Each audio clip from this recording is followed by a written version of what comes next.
Well, good evening, folks.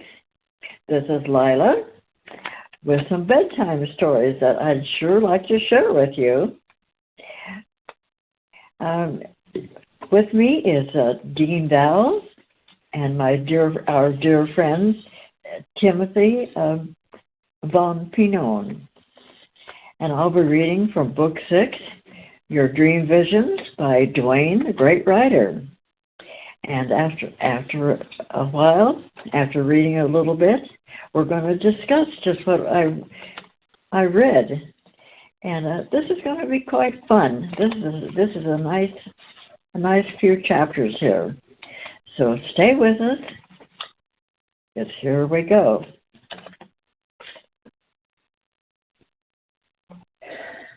With the 4 qualities mentioned, one determines how they can measure their dream experiences with this information.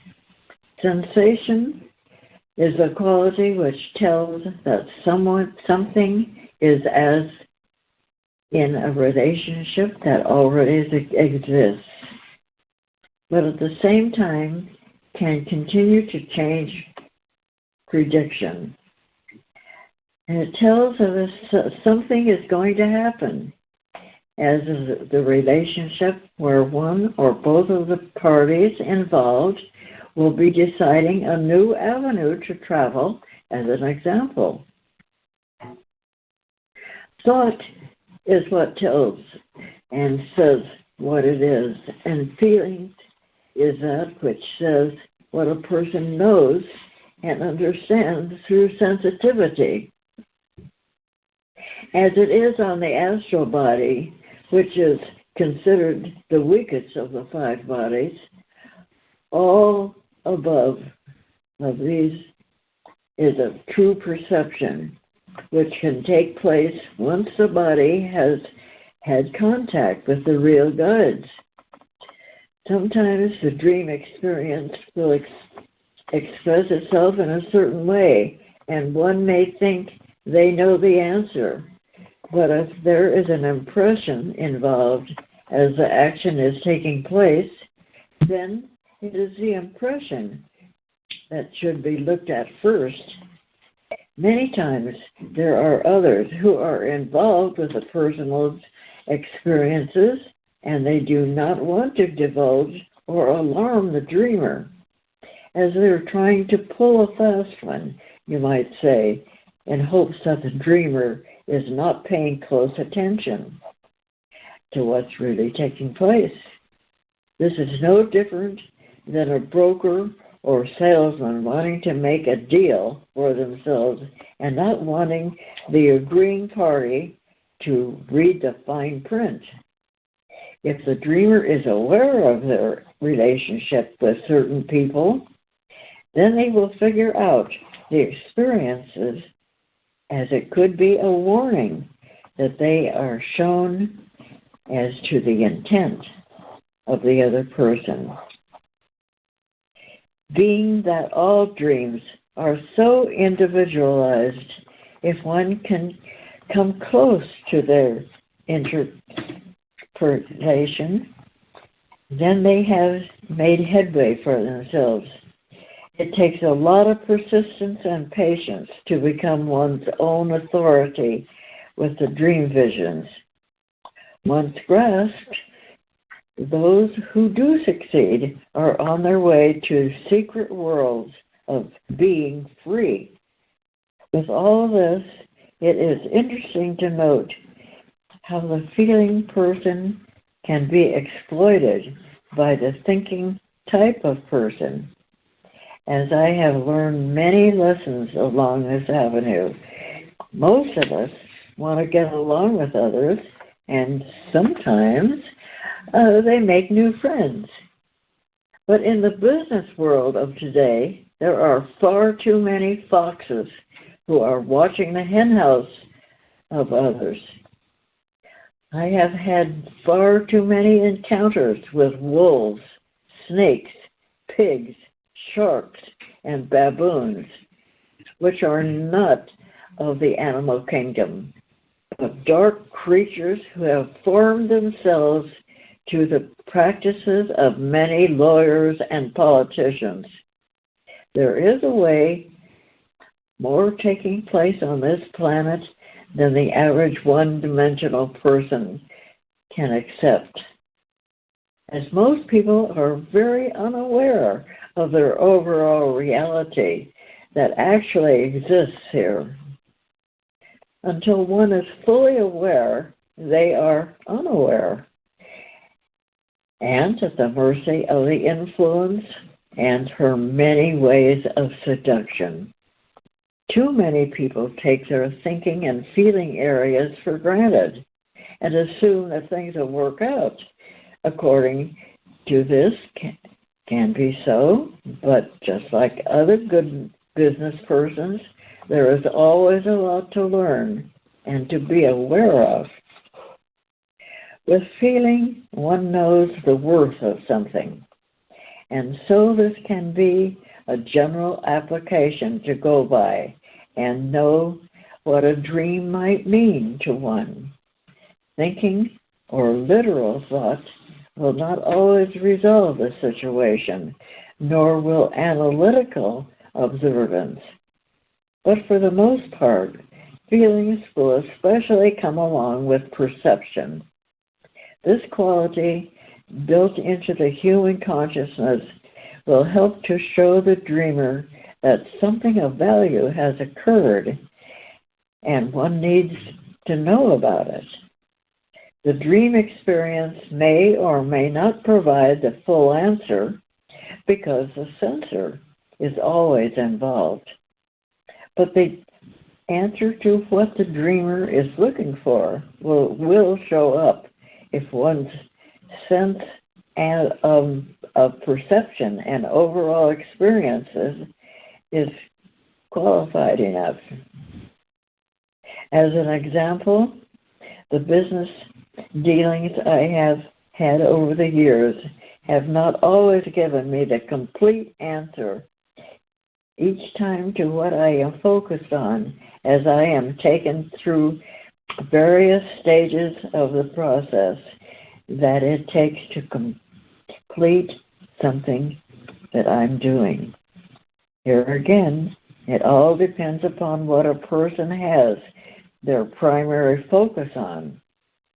Even for many people who are supposedly religious and good God-fearing, their primary focus is upon the things of the earth because they usually have very little or no real experience with the worlds beyond this one.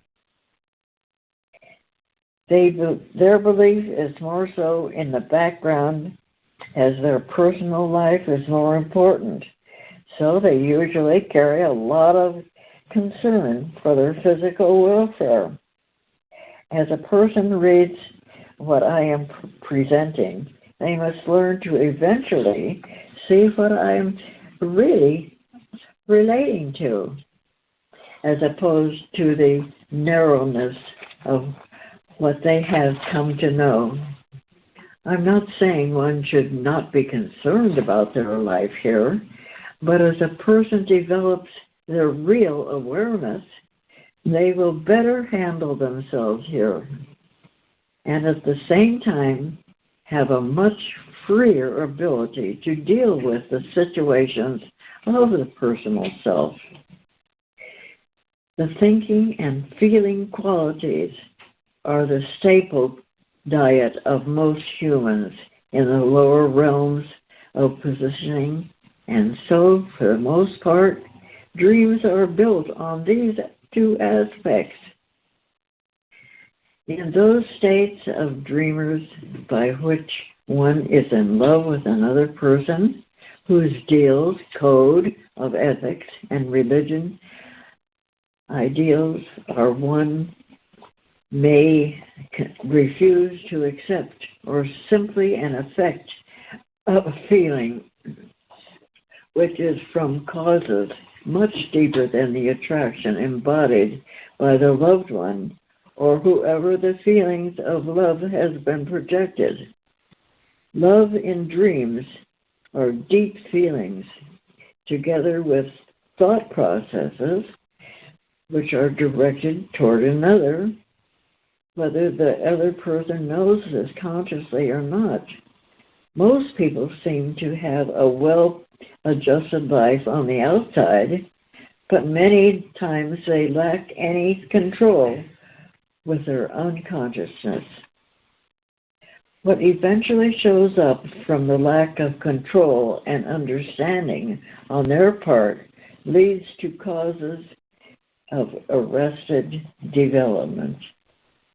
So, as one grows older, their pattern of life and their overall attitude becomes more fossilized according to the general standards, as they experience more inflexibility and a drying up of their life from their own inner source. This is where people cease to explore, thinking that they have come to the pinnacle of their life, and now it's time to cruise into the heavenly abode, only to their eternal rest. Also, most hold to the past, the feeling and the best part of their life has already passed them by. Life is not about age or anything the personal self dreams up, but about being now, being the new now. Once the real connection is made, the new nowness begins to move into a person's aura and real beginning. Life is the great adventure, and there is no end as all to continue to evolve. Well, I think that's... Val, do you have something to say to all this? Sure. Hi, Lila. Hi, Ariana. Hi, Tim. Good evening. Yeah, this is important, the new nowness, because we can easily get stuck in the emotional and mental areas with all that's going on around us in the world. It's very easy to get tap-lined. We use this term tap-lined, where you have these unnecessary emotional or even mental attachments to certain things. So what we're presenting here is the nowness, and you can override these tap lines by just being now. And that's so cool about it. People get stuck in these areas, and if you can at least consider what being now means, the way to do it is to connect with the you're connecting with nowness by singing new, you. And that way you can avoid a lot of stresses and complications through, especially these areas, the emotional and mental areas. That's primarily where people are operating here in the planet. So they go round and round, and you get a lot of unnecessary challenges come up for people. But if you can be in the now, it's like a new moment, and you don't have to relive emotional and mental things that are hindering you by just being now. I know it's easy to say, but it's something to consider. Maybe Tim has something on that too, I'm sure.